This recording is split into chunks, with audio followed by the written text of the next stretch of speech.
कामिनी कांचन के चक्कर में, धन दौलत के चक्कर में विषय का पिपासु बना हुआ जो है। और तो और एक बात कहते थे, कभी भी किसी सन्यासी को बड़े लोगों को रिझाने बुझाने के चक्कर में पड़ना नहीं चाहिए, ये तो वेश्या का काम है।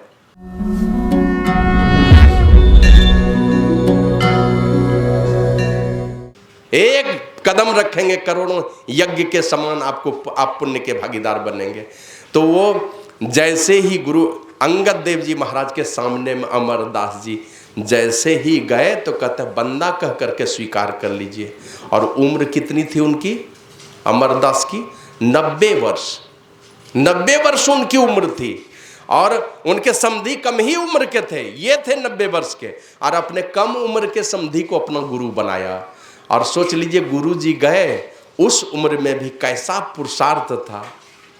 गुरु महाराज को एक बार कुछ लोगों ने पूछा कि गुरुदेव, भगवान बुद्ध को, इतने बड़े त्यागी महापुरुष, उनको 550 जन्म गुजर गए, इतने जन्म गुजर गए, जबकि इतने त्यागी बैरागी महापुरुष हुए भगवान बुद्ध, और उनको 550 जन्म लग गए, हम लोगों की क्या दशा होगी। हम लोग तो घर गृहस्थी में रहने वाले, विषयों के दलदल में डूबे रहते हैं। कभी कभी ख्याल पड़ता है तो कुछ जप कर लेते हैं, कुछ ध्यान कर लेते हैं, पूरा पूरा तो कर नहीं सकते। फिर हम लोगों की क्या दशा होगी। तो गुरु महाराज कहते हैं उससे कि ये तो पढ़ा कि 550 जन्म लगा है, उनके साहित्य को भी आपने पढ़ा होगा, लेकिन कहीं ऐसा लिखा हुआ पढ़ा है, या भगवान बुद्ध के श्रीमुख से जो बहुत कथा कही गई है वो जातक कथा में वर्णित है ना। एक ग्रंथ है जातक कथा। भगवान बुद्ध अपने जीवन में जितनी कथा कहे हैं वो जातक कथा में वर्णित है। कहा कि जातक कथा में कहीं ऐसी कथा पढ़े हैं जिसमें भगवान बुद्ध ने कहा हो कि हमको फलाने जन्म में सिद्ध गुरु मिले थे, नहीं मिले थे।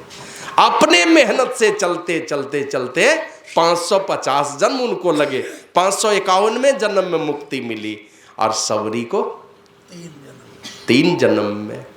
कारण क्या हुआ, एक जन्म में साधु संतों के धोए हुए चरण के जल का पान किया, परिणाम आया कि छत्रानी के खानदान में जन्म हुआ, राजपूत घराने में जाकर के रानी बन करके पैदा हुई। और दूसरे जन्म में भी साधु संतों का सेवा की तो वरदान में मांगा कि मैं मर जाऊं जल्दी से, क्योंकि इस शरीर में भक्ति का काम में बड़ी बाधा है, क्योंकि ऊंचे खानदान में हूँ, खूबसूरत हूँ, तो मुझे घर से जाने में, कहीं बाहर पाँव रखने में दिक्कत है। मरने का आशीर्वाद पाया, मांगा उसने, और कहा कि जहाँ भी जन्म लूँ तो बदसूरत और बिल्कुल दलित जाति में मेरा जन्म हो जाए, ये उन्होंने मांगा। और परिणाम क्या हुआ, दूसरे जन्म में उस महापुरुष की कृपा से दूसरे जन्म में कौन मिले, प्रमोशन पर प्रमोशन, इतने मतलब हर जन्म में साधु संतों की संगति। अब परिणाम क्या हुआ, एक ऐसे महापुरुष की शरणागति उनको मिल गई जो राम जी आए नहीं थे। जैसे वाल्मीकि मुनि के विषय में जानते हैं ना कि राम जी के होने के पहले रामायण लिख दिया, उसी तरह मतंग मुनि कह करके गए सबरी को कि सबरी यहीं पर रहना, राम जी आएंगे, अभी जन्म नहीं हुआ है, इस धरती पर आएंगे। और कब आए, जब मतंग मुनि गए, जिस दिन कह के उसके 1100 वर्षों के बाद श्री राम आए सबरी की कुटिया में। कितने दिनों के बाद, 1100 वर्षों के बाद। गुरु महाराज के प्रवचन में 1100 वर्षों के बाद मतंग मुनि जिस दिन कह के गए, उसके 1100 वर्षों के बाद श्री राम आए थे माता सबरी की कुटिया में। एक दिन भी श्री राम को देखा नहीं था जीवन में, और अंतिम दिन कौन आए, तो ये सारे संशयों का समाधान माता सबरी का मतंग मुनि ने कर दिया ना। वो उस स्थिति में पहुंची थी जिसके विषय में भगवान श्री राम ही कहते हैं, जोगी वृंद दुर्लभ गति जोई, तो कह आज सुलभ भई सोई। ऐ सबरी, जोगियों को जो गति बड़ी ही कठिनाई से, बड़ी ही दुर्लभता से प्राप्त होती है, और तुमको कहीं कोई कष्ट नहीं देना पड़े, शरीर को सहज ही में तुमको प्राप्त हो गई, वो गति तुमको प्राप्त हुई है। और आए, चले गए मतंग मुनि, उसके 1100 वर्षों के बाद श्री राम जी अपने से आए थे। तो इसलिए वही गुरु महाराज कहते हैं कि कैसा जीवन चाहिए, भगवान बुद्ध वाला कि सबरी वाला। तो तुम लोग खुद ही विचार कर लो। उनको सच्चे सदगुरु नहीं मिले, और तुम देख लो अपने आप को कि तुम कहां पर हो। तो इसलिए अब तुमको विचार करना है। गुरु महाराज ने कहा सच्चे सदगुरु मिल गए, काम आधा आपका पक्का, आधा हो गया।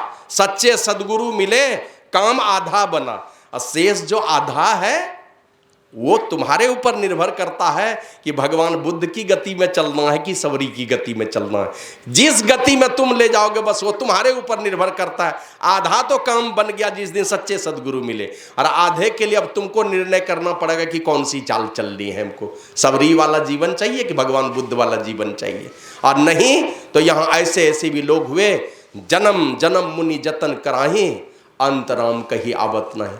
जन्मों जन्मों जतन करते हैं, अंत में आता नहीं है। कारण क्या है? बस देहावसान समय चित्ते यद्यद्वि भावेत तत्देव भवेद जीव इत्येव जन्म कारणम।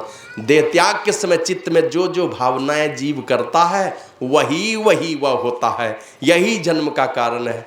मन अंतिम समय में चिंतन ही गड़बड़ा जाता है, क्योंकि पूरा जीवन थोड़ा समय निकाल करके कुछ बढ़िया चिंतन किए, न तो दिन रात वही साग बैंगन आटा चावल दाल बेटा बहू ऐसी चक्कर में सारा जीवन। जबकि ये मनुष्य का शरीर मिला है, रोज चिंतन करना चाहिए इन बातों पर। 24 घंटे बीते, इन 24 घंटों में कितने समय हम सांसारिक चिंतन में और कितने समय हमने परमात्मा के चिंतन में गुजारा है, ये विचार करना चाहिए। कितना समय हमने लगाया परमात्मा के चिंतन में। एक तरफ हम उनसे सुख चाहते हैं और दूसरे तरफ चिंतन है। 5 मिनट भूल से कभी जरा 1-2 मिनट अगरबत्ती दिखला लिया, बस यही खत्म है। मैंने खोज करके भी 10-20 मिनट नहीं कुछ कर सकते तो जाप भी नहीं करते हैं लोग, उतना भी नहीं। मैंने कम से कम नाम की पूंजी तो होना चाहिए, जप की भी तो पूंजी होनी चाहिए। यही पूंजी जमा होते होते आगे की रास्ता को सुलभ करेगा। तो वही गुरु अंगद देव जी महाराज के पास आते हैं, बंदा कह के स्वीकार कर लीजिए। अपने समधी को कहा और 90 वर्ष की उम्र में दीक्षा लेकर के क्या काम किया कि गुरु जी के जाते जाते जो पूंजी गुरु जी दिए उस पूंजी को फलीभूत कर दिया। जो गुरु महाराज जैसे जानते घर गृहस्थी में लोग चाहते हैं ना कि मेरा उत्तराधिकारी कौन बनेगा, मेरे धरोहर को कौन ढोएगा। अपने वंश की चिंता होती है ना कि हमारा बेटा ढोए, नहीं तो बेटी ढोए, कोई ढोए मेरा, नहीं बेटा बेटी ढोएगा तो किसी को चुन लेता है लोग, ये लड़का ठीक है यही ढोएगा। नहीं तो बेटी के किसी जन्मे हो को उठा के ले आता कि यही नाती ही मेरा ढोएगा, नहीं तो कोई और बेटी से जन्म ली है तो वो जा करके ढोएगा। तो खोजता है। उसी प्रकार संत महात्मा भी खोजते हैं हमारे पूंजी को दुनिया में कौन बढ़ाएगा आगे, तो उसी में से चुन लेते हैं और चुन करके उसको पूंजी देते हैं। और शिष्य का भी यही काम है कि गुरु के दिए गए धरोहर को, उनकी पूंजी को वो फलीभूत कर दे संसार में उसी रूप में। जो गुरु अपेक्षा रख करके आपको शिष्य बनाया है वो हमेशा यही चाहते हैं कि मेरा शिष्य मेरी स्थिति को प्राप्त हो जाए। पूज्य बाबा साहिब स्वामी जी महाराज से कभी कभी चर्चा होती थी। लोग कहते हैं कि लोग जो शिष्य बनते हैं ना, ये शिष्य तो अपने तरफ से बनते हैं, गुरुजी कभी शिष्य नहीं बनाते हैं। शिष्य तो अपने तरफ से लोग बन जाते हैं, गुरु सदैव गुरु बनाते हैं। जैसे देखा होगा आपने, भौरा जो है ना वो क्या करता है, छोटे कीड़े को पकड़ के लाता है और मिट्टी के घर में उसको बंद कर देता है। अब इतना फूंक मारता, फूंक मारते मारते मारते मारते उसको, उस कीड़े को भौरा बना देता है। इतनी फूंक मारता वो भौरा। तो उसी प्रकार ये बाबा कबीर कहता है, कीट न जाने भृंगु को वह कर ले आप समान। वो भौरा जो है क्या करता है, छोटे से कीट को लाता है, छोटे से कीड़े को लाता है, अब मिट्टी के घर में बंद कर देता है, आप फूंक मारते मारते मारते उसको भौरा बना देता है। उसी प्रकार गुरु क्या करते हैं, शिक्षा दे करके, दीक्षा दे करके, मैंने उसको अच्छे सांचे में ढाल करके करते क्या है, वो तो सदैव गुरु, हमेशा गुरु बनाते हैं, वो चेला नहीं बनाना चाहते। जैसे एक फल है, आम ही है, तो आम के पेड़ से अगर छोटे में टूट जाए तो क्या होगा, सड़ जाएगा, या कोई चटनी बना के खा जाएंगे, कोई शरबत बना के पी जाएंगे, यही अंतिम गति है। और अगर वो फल पेड़ का साथ नहीं छोड़े तब क्या होगा, तो पेड़ क्या करता है, अपना रस भरता है। कब तक वो भरते रहेगा रस। अब रस भरते भरते भरते उस छोटे से आम्र फल में इतना रस भरता है कि जब उसमें दूसरे पेड़ को पैदा करने की सामर्थ्य आ जाती है तब अपने से अलग करता है। मतलब अब वो सड़ेगा भी नाश भी होगा और दूसरा पेड़ पैदा करने का उसके अंदर में सामर्थ्य हो गया। तो गुरु हमेशा गुरु बनाते हैं। जैसे पेड़ हमेशा फल को दूसरा पेड़ पैदा करने लायक बनाता है, उसी प्रकार गुरु हमेशा गुरु बनाते हैं। तो गुरु अंगद देव जी महाराज की कृपा हुई और वो अमरदास जी क्या हो गए, अपने गुरु के गद्दी पर बैठे, अपने गुरु के गद्दी पर। अब बाद में उन क्या कहते हैं, उनका दामाद बैठा है। तो इस प्रकार से आगे की परंपरा चली है। तो मैं यही कहना चाह रहा था, ये संत महापुरुष धरती पर के ऐसे देवता हैं, ये महिषुर हैं, ये ऐसे देवता हैं आपके मन के सारे संदेहों को समाप्त करने का, मतलब जो भी शंकाएं हैं आपके सारे संशयों का निदान करने का सामर्थ्य उस गुरु के ज्ञान में है। तो वही तुलसीदास जी महाराज कहते हैं, बंदों प्रथम महिषुर चरना, मैं सबसे पहले इस धरती पर के देवता की वंदना करता हूँ, धरती वाले देवता की। अन्य देवता है दूसरे लोकों में, दिव्य लोक में, लेकिन ये वाले जो देवता हैं ये धरती वाले देवता हैं। और धरती वाले देवता हमारे और आपके ही जैसे हैं, इसलिए पहचानना भी बड़ा मुश्किल है ये इस देवता के विषय में, लेकिन सामर्थ्य इन्हीं के पास है। हमारे गुरु महाराज लिखते हैं, ईश्वर देव पितर परिजन सौ होत न यह उपकार, या में ही होवत गुरु से ही। गुरु की अमित बलिहार, गुरु की बहुत बहुत बलिहारी क्यों है, अमित बलिहारी क्यों है कि यह जब भी होगा तो गुरु से होगा। यह मुक्ति देने वाला काम जब भी होगा गुरु से होगा। परमात्मा भी मुक्ति अगर देंगे तो उनको गुरु रूप में आना पड़ेगा। भगवान के रूप में आएंगे तो भले संहार कर सकते हैं दुष्टों का, मुक्ति देने का सामर्थ्य तो संत महापुरुष के पास। कोई कहते हैं माता सबरी को राम जी ने अच्छी गति दे दी, कितने खूबसूरत है। देख लिया उस बूढ़ी अवस्था में भगवान आए हैं शरीर धर करके, तक कितने खूबसूरत है, उनका मुख देख लिया, मिलो की हरि मुख। हृदय पद पंकज धरे, परमात्मा के पद पंकज को, चरण कमल को अपने हृदय में धारण किया। अतजी जोग पावक दे हरि पद लीन भई जहां नहीं पिरे। अपने शरीर को कहां रखा, योगाग्नि में। गुरु महाराज के विषय में पढ़े थे ना कभी, यही डॉक्टर नंदलाल मोदी के घर पर पटना में एपेंडिसाइटिस का ऑपरेशन हुआ था। अब आए 7-8 डॉक्टरों की टीम है। पोजीशन से भी बाबा जाकर पूछते हैं, हुजूर बेहोशी की दवा देनी पड़ेगी। क्यों? तो बोले ऑपरेशन करने में 1 घंटे समय लगेंगे। बोले अच्छा ठीक है, 5 मिनट के बाद आइएगा, आप लोग जाइए, जो करना होगा 5 मिनट के बाद कीजिएगा। ऐसे खून की जरूरत पड़ी थी मनियारपुर में, एक कुलदीप बाबा हुए, देहांत हो गया, अब तो नहीं है। 3 बोतल खून दिए थे वो गुरु महाराज को, उन्हीं का ब्लड ग्रुप मिला था, अब रहे नहीं वो। तो 5 मिनट के बाद जैसे जाते हैं, अब शरीर वहीं है गुरु महाराज जी का पड़ा हुआ, और नाड़ी छू के देखते हैं डॉक्टर 0, ECG वो बता रहा हृदय धड़क नहीं रहा है, सांस 0, मतलब तीनों 0, नाड़ी भी नहीं, सांस भी नहीं और हृदय भी नहीं धड़क रहा है। अब सारे डॉक्टर परेशान हो गए, ये क्या हो गया। तो पोजीशन से भी वो कहते हैं, डॉक्टर साहब जो करना है जल्दी कीजिए। 1 घंटे में ऑपरेशन करके सब डॉक्टर बाहर हुए, और बाहर जाके जैसे हाथ वॉश कर रहे हैं, इधर से गुरु महाराज आवाज देते, महावीर जी किधर गए। तो जैसे इधर पोजीशन से भी बाबा दौड़ के गए, तो सब डॉक्टर बारी बारी से उनके कमरे में गए। कहाँ थे गुरु महाराज उस समय, कहाँ चले गए थे, शरीर तो यहीं पड़ा हुआ था। योगाग्नि में शरीर को रखा, अपने शरीर से बाहर चले गए, निकल गए, शरीर में ही नहीं है। तो साधन विशेष है। जैसे समुद्र में एक अग्नि है, उस अग्नि के चलते समुद्र का जल संतुलित रहता है। देखिएगा कहीं 10 वर्ष तक वर्षा नहीं हो तो समुद्र का पानी घट जाएगा क्या, नहीं घटने वाला है। समुद्र का पानी नहीं घटे, इधर तालाब का, नदी का, सब जगह का पानी घट जाए, समुद्र का पानी नहीं घटेगा, घटने बढ़ने नहीं देता। पेट में अग्नि है, भोजन को पचाने का काम करती है ना। जंगल में अग्नि है, जंगल के आग को संतुलित करती है। उसी प्रकार साधन विशेष के द्वारा, ये संतों के पास वो साधन है, उस साधन के द्वारा एक अग्नि प्रकट होती है, उसको योग अग्नि कहते हैं। जो अपने आप को उस परमात्मा से मिलाता है उसको योग अग्नि कहते हैं। तो अपने इस शरीर को कहाँ रखा, योग अग्नि में रखा। तजी जोग पावक दे हरिपद, अपने देह को कहाँ रख दिया, योग अग्नि में रख दिया।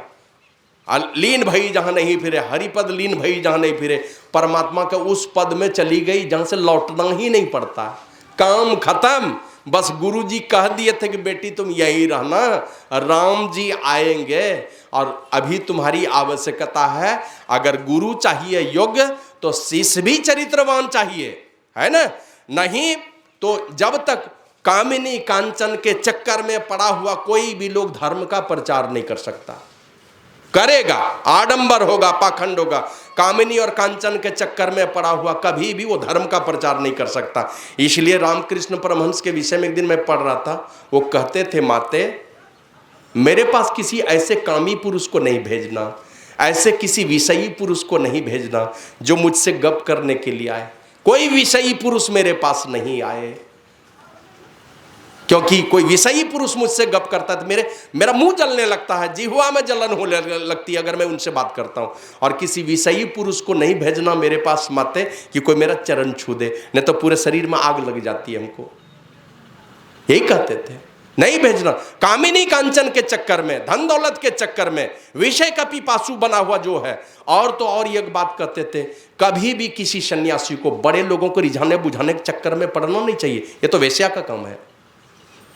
सम्मान करें ठीक है, लेकिन उनके चक्कर में दिन रात पढ़ करके किसी को रिझाना, ये बड़े लोग हैं, क्या करेगा रिझ करके मेरे ऊपर, क्या दे देगा? उस धन दौलत से मेरा बनना और बिगड़ना क्या है? कुछ काम अगर करेगा, कुछ गुरु महाराज का काम कर दे तो कर दे, मुझको उससे क्या मिलने वाला है? श्री सद्गुरु महाराज की जय। तो वही रामकृष्ण परमहंस कहते थे कि कोई ऐसे लोगों को नहीं भेजना विषयी पुरुष को, क्योंकि कोई भी विषयी पुरुष किसी धर्म का प्रचार नहीं कर सकता। तो बातें तो कड़वी हैं, लेकिन अगर धर्म का प्रचार होगा, जब तक उन विषयों से, कामिनी कांचन से जो बचेगा नहीं, ईमानदारी से प्रचार नहीं कर सकता। कुछ ना कुछ गड़बड़ी हो जाएगी उनके अंदर में। तो इसलिए मैं विशेष उधर ना चर्चा करके मैं यही कहना चाहता हूँ, वही इस धरती वाले जो देवता हैं, सारे संशयों का समन करने का सामर्थ्य है। तजी जोग पावक दे हरिपद लीन भई जहाँ नहीं फिरे, अपने को उस योगाग्नि में रख करके, जो संतों के पास इसकी योग्यता है, कला है, ये विद्या है उनके पास में, और जो साधन करके अपने सिद्ध हुए हैं, ऐसे महापुरुष के पास उसकी युक्ति है। और उनके आदेश पर अगर कोई संत महात्मा के पास ये सूत्र पता है तो बस सूत्र जानते होंगे, और सूत्र सही है तो पढ़े लिखे लोग जानते हैं। अगर सूत्र सही लगाया, किसी मैथ को, सम को हल करने में सूत्र अगर सही लगाया है, आंसर तो आना है। भले हमको नहीं पता है, सूत्र है मेरे पास में, गुरु जी दिए हैं, भले ही हम सिद्ध नहीं कर पाए, लेकिन कोई भी इस सूत्र को लगाएगा तो कोई भी सिद्ध कर सकता है। हो सकता है मेरे सामने में सुनने वालों में पहले आप ही लोगों को सिद्ध हो जाए, हमको सिद्ध नहीं हो। सूत्र सही लगना चाहिए। तो इसलिए तुलसीदास जी महाराज कहते हैं, मोह जनित संशय संवरना, जो अज्ञानता से उत्पन्न सारे संशयों का निदान करने का सामर्थ्य धरती वाले देवता के पास है। और आते हैं इतना सरल बन करके रहते हैं। ऐसे तो बाबा कबीर उसकी दोहाई दे करके कहते हैं, परम पुरुष की आरसी। परम पुरुष परमात्मा को कहते हैं, आरसी मने गवाही, गवाह। परम पुरुष की आरसी साधुन ही की देह। परमात्मा की गवाही कौन? कहते हैं साधु का शरीर। अलखा जो चाहो अलख को, अगर अलख परमात्मा को देखना चाहते हो, इन्हीं में लकीले। विवेकानंद कहते थे रामकृष्ण परमहंस को कि गुरुदेव आपने भगवान को देखा है? कहा कि हाँ। कैसे? कहा जैसे तुम मुझे देख रहे हो। मैंने उनको पता ही नहीं था, वो जो बोल रहे हैं जैसे तुम मुझे देख रहे हो, तो उनको विश्वास नहीं होता था कि गले में इनको कैंसर है, और ये भगवान कैसे हो जाएंगे? बोल रहे हैं कि जैसे तुम मुझे देख रहे हो इसी प्रकार मैं भगवान को देखता हूं। अब वो ये नहीं समझ पाए कि यही भगवान के मूर्त है, नहीं समझ पाए। तो एक दिन मन ही मन, एक दिन हॉस्पिटल गए और देखा कि डॉक्टर ने क्या किया था, वो जो कैंसर का घाव जिस जगह था उसको वाश करके सारा पीप एक बेसिन में रख दिया था। स्वामी विवेकानंद उनके निकट गए और देखा जैसे ही उनको ना, तो मन ही मन सोचते हैं विवेकानंद, जय राम। मन वो कहता है कि गुरुदेव हमने तो सुना था जय राम सही कृष्ण, सही राम कृष्ण। क्या हमने सुना है जो राम है वही कृष्ण है और वही राम कृष्ण है। अब फिर भी आप इतने कष्ट में हैं कि जो राम है वही कृष्ण है, वही राम कृष्ण है, कोई अंतर नहीं है उनमें, और आप इतने कष्ट में हैं। बड़े बेचैन थे विवेकानंद। तो उधर से उस अवस्था में आवाज आती है, नरेंद्र एखनो अविश्वास, कि नरेंद्र अभी भी तुमको अविश्वास है।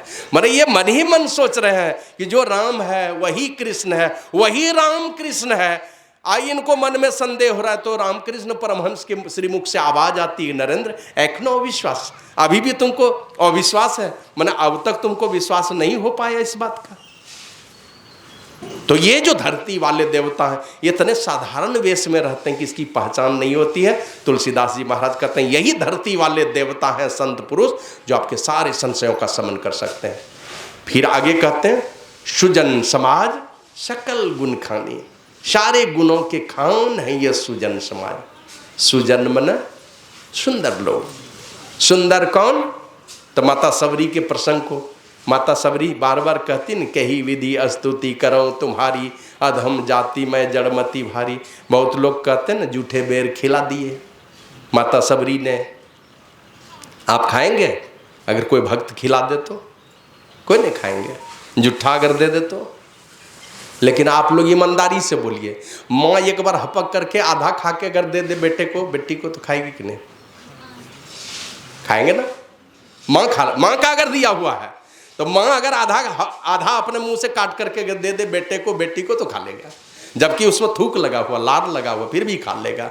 उसी प्रकार जब माँ का दिया हुआ बेटा बेटी खा लेता है, माता शबरी जन्मों जन्मों की माता थी, वो तो खुद परमात्मा स्वरूप हो चुकी थी, बेटा बन करके खा लिया माँ का जूठा।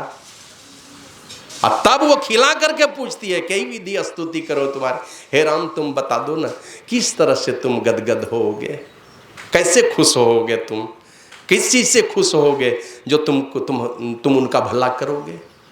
अधम जाति में जड़मती भारी, मैं तो जड़मती हूँ, मैंने शरीर और संसार के चिंतन में डूबी हुई मेरी बुद्धि है, जबकि ऐसी बात नहीं थी। अधम जाति में जड़मती भारी, अधम ते अधम अधमति नारी, तीन मह मैं मति मंद अघारी। मैं तो मंद बुद्धि की हूँ, भिलनी हूँ, नीच हूँ, नीच हूँ, नीच हूँ। लेकिन भगवान श्री राम ने एक लाइन में सारी बातों को काट दिया। कह रघुपति सुनो भामिनी बाता, मानव एक भक्ति का नाता। कौन सा नाता है? मैं तो बस भक्ति का नाता मानता हूँ। जो मेरी भक्ति करे वही खूबसूरती है उसकी, उसी खूबसूरती को देख के मैं रीझता हूँ। अब बाकी और खूबसूरती से संसार के लोग रीझते हैं, परमात्मा तो आपकी एक ही खूबसूरती देखेगा। वो आप इंजीनियर हैं कि डॉक्टर हैं कि कितने खूबसूरत, कुछ नहीं देखने वाला, वो देखेगा आप कितना प्यार करते हैं उससे। अकबर बीरबल के समय की एक घटना है। एक बीरबल से पूछा अकबर ने कि बीरबल मेरे विषय में समाज के लोगों की क्या विचार है? बोला जैसी भावना आपकी है समाज के लोगों के प्रति, वही भावना आपके प्रति है। बोला वैसी बात है? बोला हाँ। तो ले करके गए, बोले चलिए दिखाते हैं। लेके गए, उधर से एक कोई बूढ़ी माई आ रही थी। तो बीरबल ने पूछा कि जहाँ अपना इस बूढ़ी माता के प्रति क्या भावना है आपकी, बताइए। बोले ये तो देखने से ही लाचार लग रही है, गरीब लग रही है, इसको राजकोष से कुछ सहयोग मिलना चाहिए। तो बोला चलिए। अब निकट जाकर के उस बूढ़ी माई को जाके बीरबल कहता है, माता जी आपको पता चला कुछ?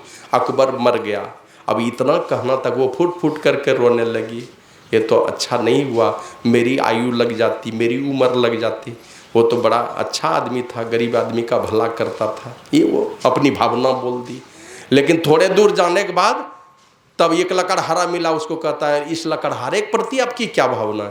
क्या ये तो बड़ा दुष्ट आदमी है, लकड़ी काट काट करके सब पेड़ काट काट करके खत्म करता है, इसको तो सजा होनी चाहिए, जेल में डाल देना चाहिए इसको। निकट जा करके लकड़हारा कहता, भाई लकड़हारा पता चला तुमको बीरबल ये अकबर मर गया? बोला मर गया, चलो भगवान बढ़िया किया, बहुत खराब आदमी था वो। हम लोग गरीब आदमी लकड़ी काट के बेचते थे और हम लोगों को जेल में डाल देता था सब लकड़हारा को। तो उसी प्रकार आपकी जिस प्रकार की सोच परमात्मा के प्रति, जिस प्रकार की खूबसूरती से आप अपने आप को सजा लें, परमात्मा जितना अनुपात में आप चाहेंगे। ऐसे स्वामी रामतीर्थ कहते थे कि जितना प्रेम तुम अपने पत्नी से, अपने माता से, अपने पिता से या अपने बच्चों से करते हो, उसका 10वां हिस्सा भी अगर तुम परमात्मा से करोगे ना, परमात्मा निहाल कर देगा तुमको। 10वां हिस्सा भी, जितना तुम पत्नी से प्रेम करते हो उसका 10वां हिस्सा भी अगर परमात्मा से करोगे तो तुमको निहाल कर देंगे। तो वही भगवान श्री राम कहते हैं, ऐ सबरी मैं तो केवल भक्ति का नाता मानता हूं। मन सुंदर कौन? जो अपने जीवन को भक्ति की खूबसूरती से सजा ले, वो है खूबसूरत दुनिया में। तो सुजन समाज मन जो परमात्मा के जितने निकट है, जितने निकट वो उतना सुंदर है ना। परमात्मा उनको ज्यादा चाहते हैं। एक बार पूज्य बाबा साहिब स्वामी जी महाराज कहते थे, एक राजा के पास बड़ा ही कीमती हीरा था। अब वो सोचा कि कोई संतान तो है नहीं, राजा बनाऊं किसको। तो कुछ मंत्री लोग थे, मंत्री लोगों को एक एक करके बुलाया और एक हीरा रख दिया टेबल पर, हथौड़ा रख दिया। एक मंत्री को बुला, कहता है इस पर मारो हथौड़ा। तो वो मंत्री कहता है, महाराज लगता है इनकी बुद्धि कुछ गड़बड़ हो गई है, ये इतना कीमती हीरा धरोहर है खानदान की और इसको हथौड़ा मरवाना चाहते हैं। नहीं मारा उसने, बगल हो, चलो हटो तुम। दूसरे को बुलाया तो उसको कहा, वो भी उपदेश करने लगा। 3-4 मंत्री और सहायक मंत्री थे, सबको बोला तो सब राजा को ही उपदेश करता। उधर से एक मंत्री आया, बोला मारो हथौड़ा। उठाया हथौड़ा, दे दिया एक चोट। अब एक चोट दिया तो चकनाचूर हो गया, बिखर गया फर्श पर। अब सब मंत्री लोग उनको भी गाली देते हैं, राजा को भी बहुत उल्टी पुल्टी बात बोलने लगे। तो राजा ने डांट करके कहा, मैं बड़ा हूं कि मेरा हीरा, मैं बड़ा हूं कि मेरा हीरा। सब लोग मुझे ही उपदेश देने लगे। अरे इसने तो मेरे आदेश का पालन करके ये सबसे ऊंचा गद्दी पाया, उन्हीं को बैठा दिया अपने राजगद्दी पर, राजा अपनी गद्दी पर। यही मेरे आदेश का पालन करने वाला, उसमें कोई नुक्ताचीनी करने वाला नहीं है। उसी प्रकार जाति पाति पूछे नहीं कोई, हरि को भजे सो हरि का होई। कौन परमात्मा का, किनको प्यार करेंगे? जो परमात्मा को प्यार करने वाले होंगे। और किस प्रकार के वो परमात्मा का? बालक रूपी साइया। किस प्रकार परमात्मा? बच्चे का स्वभाव वाला। बच्चा को देखते हैं, जो प्यार कीजिएगा बच्चा उसी के पास चला जाएगा, है ना। अपनी माँ को छोड़ करके दादी से प्रेम हो जाता है बच्चे को। क्यों हो जाता है? उसको लगता है कि मेरी माँ से ज़्यादा दादी मानती है, नानी मानती है हमको। तो जितने बच्चा का स्वभाव है परमात्मा का, आप सरल बना लीजिए, परमात्मा बच्चे के स्वभाव वाला है। तो माता सब ये क्या कहते हैं, वो सुजन जो होते हैं, जो परमात्मा के जितने निकट हैं। तो कहाँ निकट हैं? यहाँ से नीचे जब तक है, यहाँ से नीचे अभी सुन रहे थे, धर चेतन धारा पिंड के पारा। जहां तक पिंड है वहां तक अगर आप हैं तो परमात्मा से बहुत दूर है। परमात्मा से थोड़ा निकट होने के लिए धर चेतन धारा पिंड के पारा 10वें द्वारे का, 10वें द्वार में प्रवेश करो। वो परमात्मा का द्वार है, परमात्मा का महल है, वहां प्रवेश करो। वो कहाँ है? का पिंड के पारा। इस पिंड से ऊपर उठाओ अपने आप को। यहाँ से नीचे रहोगे तो संसार में रहोगे, यहाँ से नीचे रहोगे तो परमात्मा से दूर रहोगे। परमात्मा के द्वार पर चलो, द्वार पर मतलब 10वें द्वारे का। वहां क्या होगा? कहते ज्योति जगी जावे और अति सुख पावे, शब्द सहारे का। वहां चलोगे 10वें द्वार पर, वहां ज्योति जगेगी, अंतर ज्योति जगेगी, ज्योति जगी जावे और वहां अति सुख पावे। और फिर तुमको शब्द सहारे का, शब्द का सहारा वहां चल करके मिलेगा। तो सुजन कौन? जो यहां से ऊपर चले, है ना। बाहर संसार में पस रहे हो, बाहर संसार की ओर दौड़ रहे हैं उस भगवान को पाने के लिए। और गुरु महाराज कहते हैं, निज तन में खोज सज्जन, बाहर ना खोजना, अपने ही घट में हरि है, अपने में खोजना। जब भी मिलेंगे, कोई शास्त्र ऐसा नहीं बतलाया कि भगवान आज तक कहीं बाहर में किन्हीं को मिला है। जब भी मिलेगा, शुरुआती दौर में किस्सा कहानी में सुना देगा, यहाँ दर्शन हुआ, वहाँ दर्शन हुआ। लेकिन पढ़िए, गुरु महाराज 2 बातें एकदम स्पष्ट रूप से कहते थे, बहुत सत्संग प्रवचन में आप सुनेंगे। गो गोचर जहाँ लगी मन जाई, सो सब माया जाने हो भाई।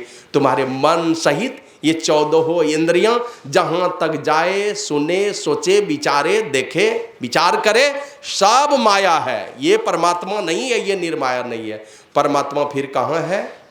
उपनिषद में आया, विद्यते हृदय ग्रंथिस, छिद्यंते सर्व संशया, क्षीयंते चास्य कर्माणि, तस्मिन् दृष्टे परावरे। कहाँ परमात्मा का दर्शन होगा? विद्यते हृदय ग्रंथिस। हृदय की ग्रंथि टूट जाए, जड़ चेतन की ग्रंथि खुल गई। अच्छी विद्यते हृदय ग्रंथिस, छिद्यंते सर्व संशया, सारे संशयों का नाश हो जाए। अच्छियंते चास्य कर्माणि, सारे कर्म बंधन नष्ट हो गए, जड़ चेतन की ग्रंथि ही खुल गई। बाबा कबीर कहते हैं लाल लाल जो सब कोई कहे, सबकी गांठी लाल, गांठी खोल के परखे नहीं तासे भयो कंगाल। उस लाल परमात्मा को हम पहचान नहीं सकते हैं क्योंकि गांठ खोल के देखते नहीं है, जड़ चेतन के चक्कर में पड़ गए। तो ये सब अवस्था में जब जाएंगे तब परमात्मा का दर्शन।